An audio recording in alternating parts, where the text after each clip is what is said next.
us basically, what we want to know.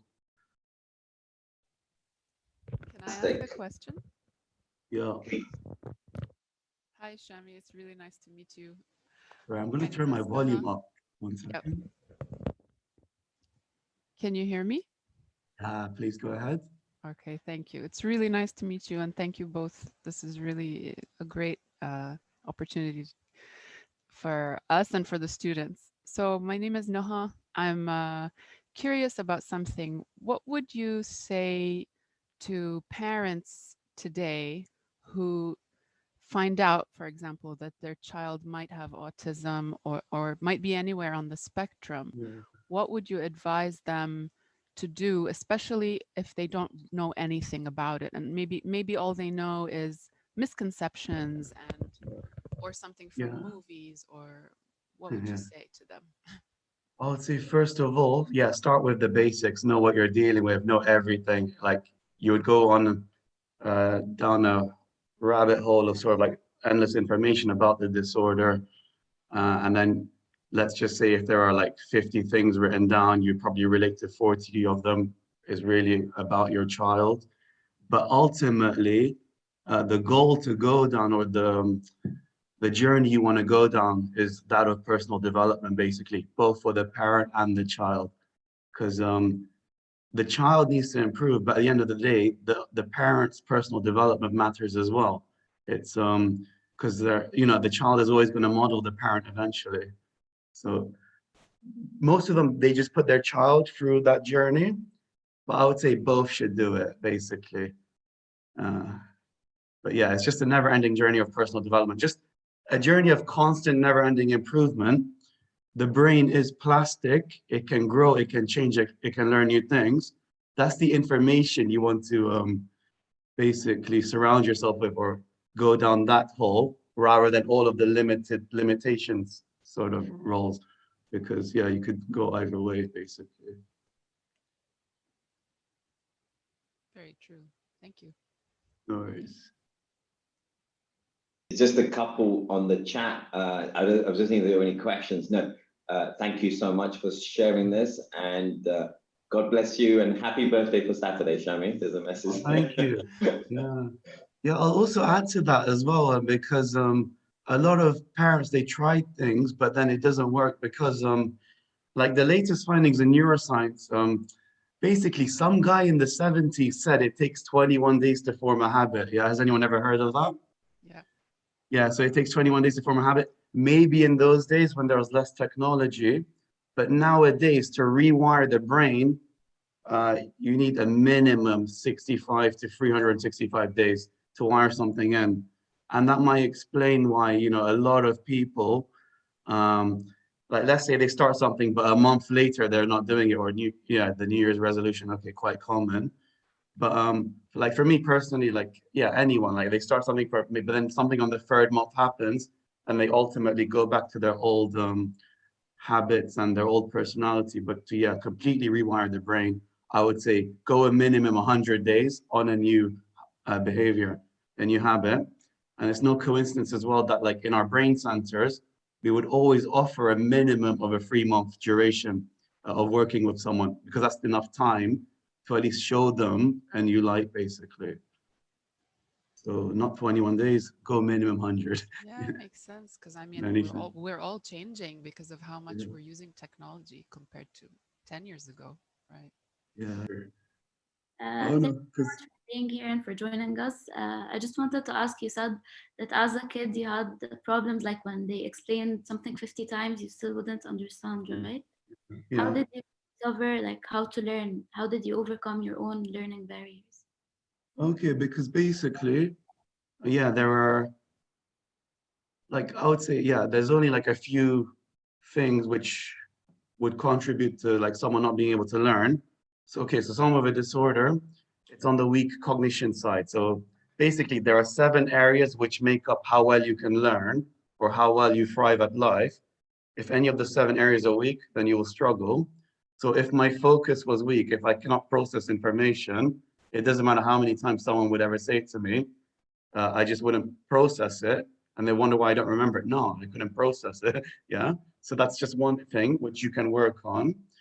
And then ultimately, so you fix this, you improve the 7 core areas which make up like your cognitive profile, improve those, and then from there, there's only a few other things which would probably lag. Number one would be a motivational thing. Another one is basically a misunderstood word. Like if you're reading, like if any of you guys are reading and you actually drift while you're reading, what actually happened is you passed a word you don't understand. That's why you drifted. That's what causes that confusion, basically. So it's crazy. Try this the next time you drift when you're reading. If you're reading, pass the word. I mean, just if you've drifted, look up the definition of a word you might not have perfect clarity on. Read the paragraph again, and it's amazing how everything just goes in and it all flows, basically. So that's another thing as well, just a misunderstanding. Another barrier to learning is too steep of a gradient.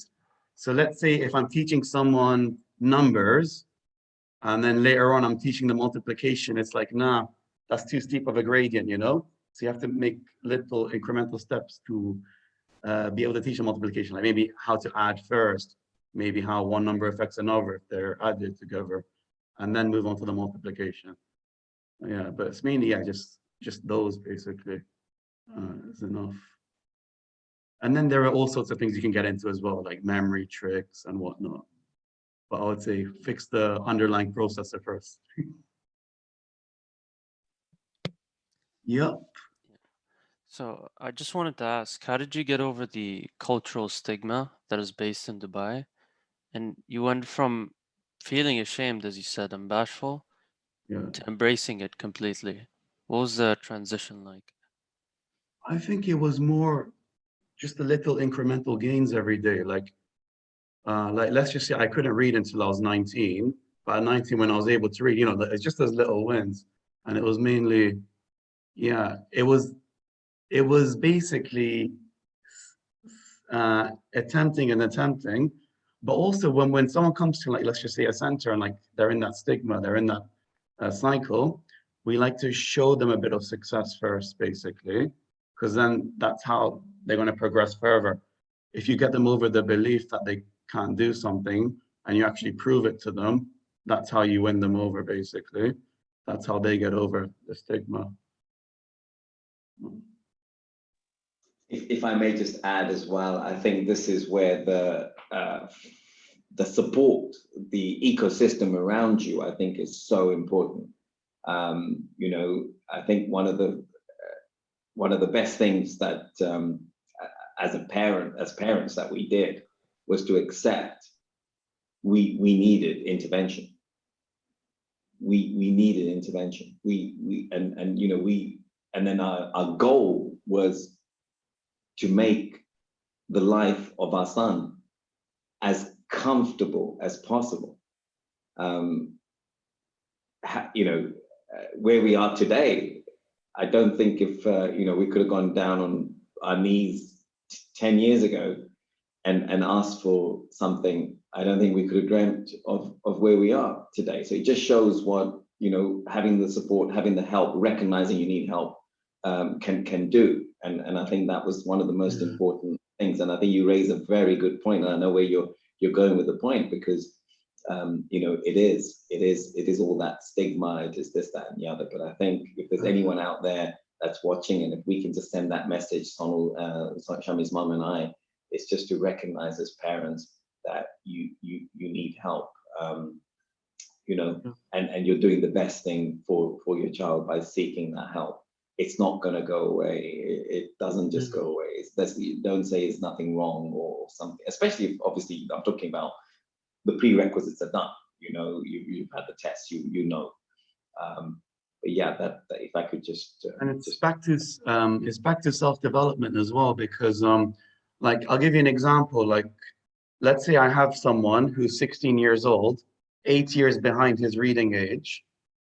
When he's eventually just on par with his reading age, let's say a year later, you want the parents to also be in the self-development world as well, because if they keep on saying to their son, you can't, you can't.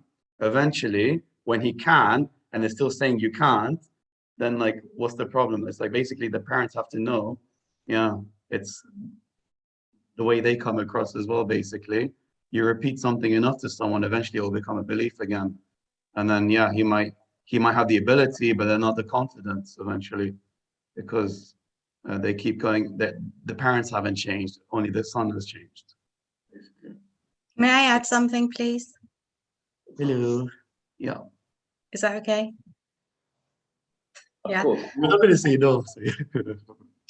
Sorry, regarding the stigma side of things, it is huge for any parents and family to be able to absorb all the information about anything new. So it's not just with autism, but like anything, you know, if someone's had a terrible car crash, anything, you've got to come to terms with it. Now, when someone has an accident, the whole family rallies around, hospital visits, you know, the support system becomes just phenomenal.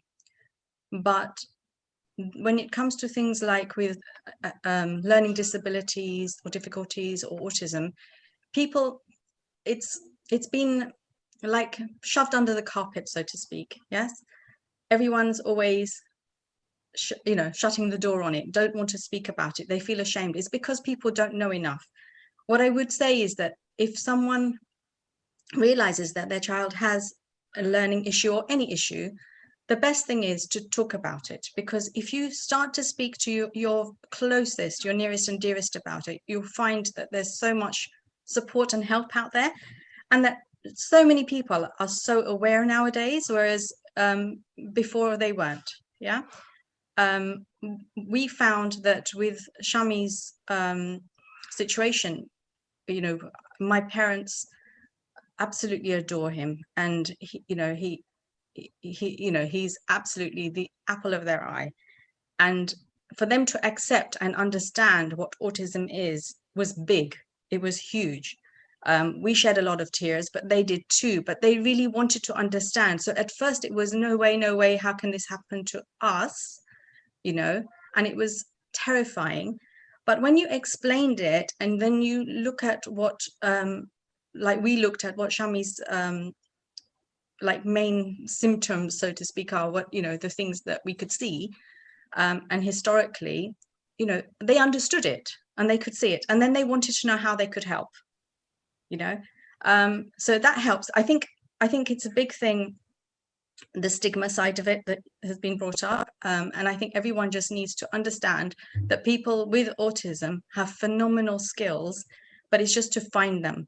The fact is that they can't express themselves because they have some poor cognitive skills, and then, you know, that's with anybody. You'll have people around you that you know in the family or friend circle that when you tell a joke, they don't laugh. They laugh about an hour later or maybe the next day. It's because they can't visualize what you've said, you know. So there's reasons for it. It's just to try and educate each other, and not in the sense of academic education, just in the sense of, this is how we can help. It's just like if someone just says, how can we help? What shall we do? You can just turn around as a parent or a family member and say, go look it up, you know, and come back to me with some ideas. And that, I would say, that would be the first way forward for families. Sorry, I just wanted to say that. That's great. It means a lot to me, that's why. And also, obviously, you know, the other things we found as well, of course, Sonal's parents were loving and caring and what have you. But, you know, the other thing you will come across is, you know, sometimes you have people judging, you have people, you know, that might show pity. Oh, I'm so sorry. You know, and that's part of the education process. And then you have the odd uncle here and there who slaps you for not saying hello when you're a child. That happens. That's part of the education system. You know, it's in our culture. Everyone watching knows, you know, if there's an uncle in the house and the child comes in and doesn't say hello, we get all antsy about it. What's wrong with this kid, you know? And violent. When you're ignorant and you don't know, you know, oh, slap him. Why is he not saying hello? And we went through all that. Are we proud of it? Absolutely not. But, you know, this is what Shammi's journey is. It's about educating and making people aware that, you know, we don't want the judgment necessarily. We, you know, and However, and we don't want the pity, definitely not. Educating is about saying, you know, when people say to me, I'm really sorry, I said, what for? I'm blessed. I remember when also, I mean, I told you a story that when Shammi was at school, that was, you know, might have brought tears to your eye, but I'll tell you one that was the opposite, where I remember getting calls from parents saying, you know, oh, these boys, they've gone out somewhere, and I know Shammi's with them, but they haven't told me where they're going. And I'm saying to the parents, oh, relax, Shammi told me. They're going to the beach, they're gonna have a party, they might have a drink, and then they're gonna come home. The other thing we're watching is so beautiful. People are so straight. They can't lie. They wear their heart on the sleeve. It's, I mean, as a parent, what's better? And I'm like, you know, I don't need you to be sorry for me. Absolutely not. I'm blessed. Absolutely blessed. We're blessed to have them. You know, I always say I've got 2 kids. One works for Google and the other one's more successful. But I love them both. That's hilarious. Yeah, I just unmuted myself. Oh, Yeah, I there she just is. wanted to say thank you, and it was very inspiring. I really hope that this will bring hope to many people that need it. And this will just normalize their life, because actually it is just normal. We just have to be smart and just normalize what is normal and normalize this and be a bit more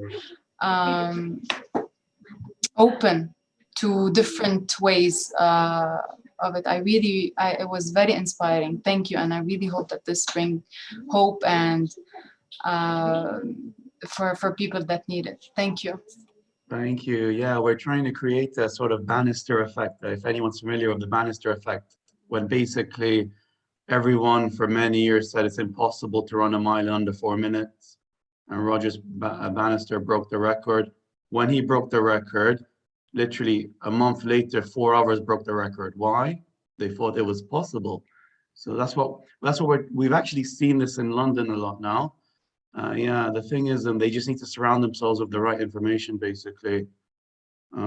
If someone says can't be done, no, if like 10 million people say can't be done, only like 20 are saying can, yeah, it needs to flip around, basically. And we need to show them as well, yeah, 100%. But thank you, thank you. Please, we'll take them. I think we're right on time. We're just coming up to the hour. I think we've got time for a couple more. But I don't know if you can see her, but Shammi's niece and our granddaughter wants to say hello. Hi, Ayla, hello. Yes, she's clapping.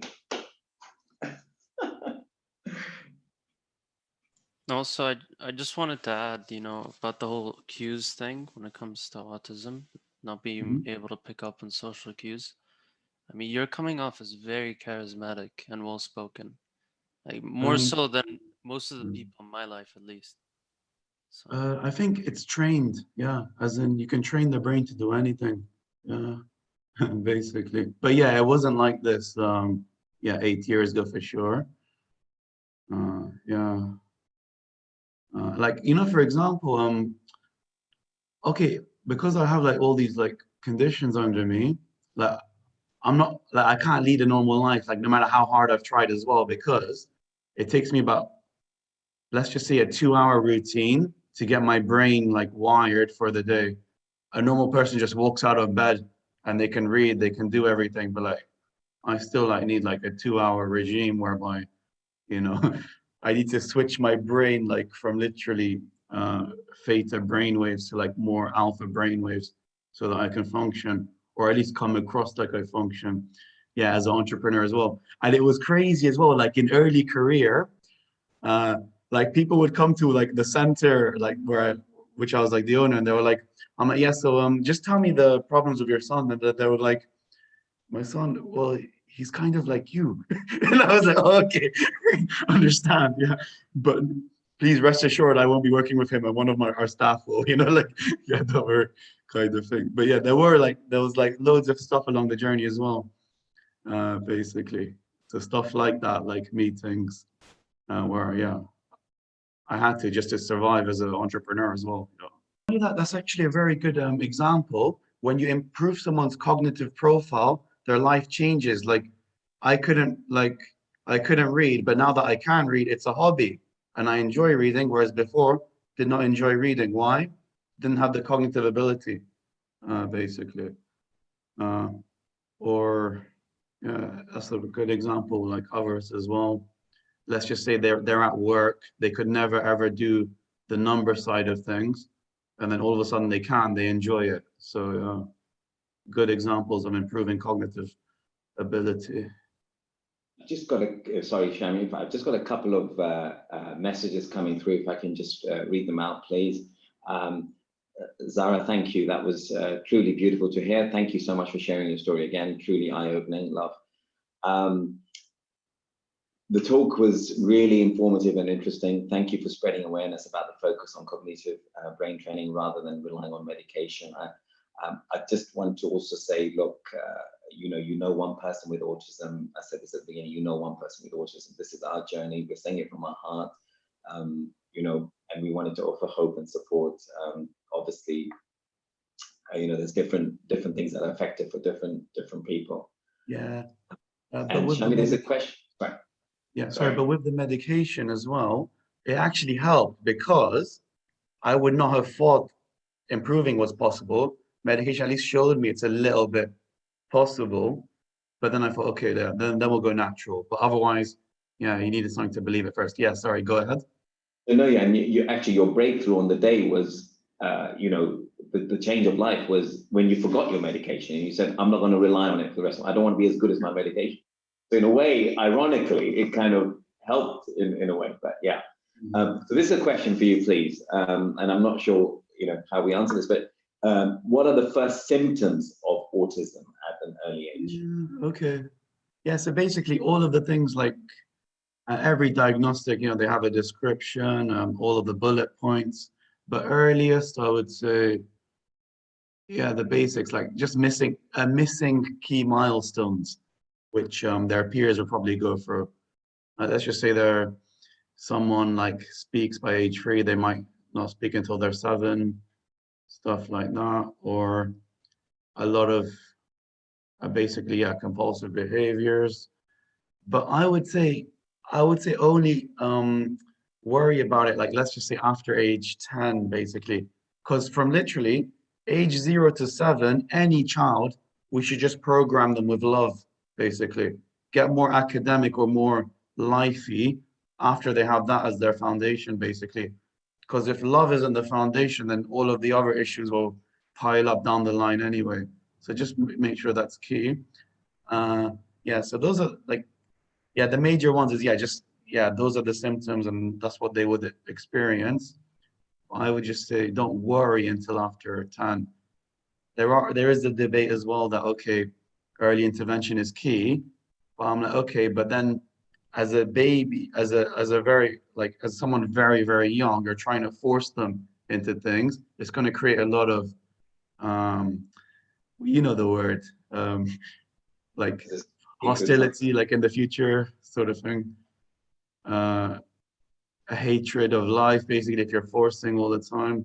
I would say let them get to the age whereby they realize themselves, I need to work on this, otherwise, this will happen. But yeah, they can get to that age anytime. But someone with autism, they're not like unintelligent, they just can't show you. At least my wife told me I must vacuum every weekend. It was my chore. So when I used to get the vacuum cleaner out, we used to notice Shammi used to do this. And then my mum said, no more vacuuming while he's in the house. So he was so sensitive to sound. Now, obviously, hindsight is a wonderful thing, but I don't know if that was a sign, but obviously we later found out that, one of the symptoms, or if you like, is sensitivity to sound. So, and then he basically hears can hear everything. Yeah, like, well, here we're on a slightly higher floor, but like if I'm in London, still nowadays, someone shuts their car door like 300 meters away from the house, I can hear it, like while I'm working. So auditory senses.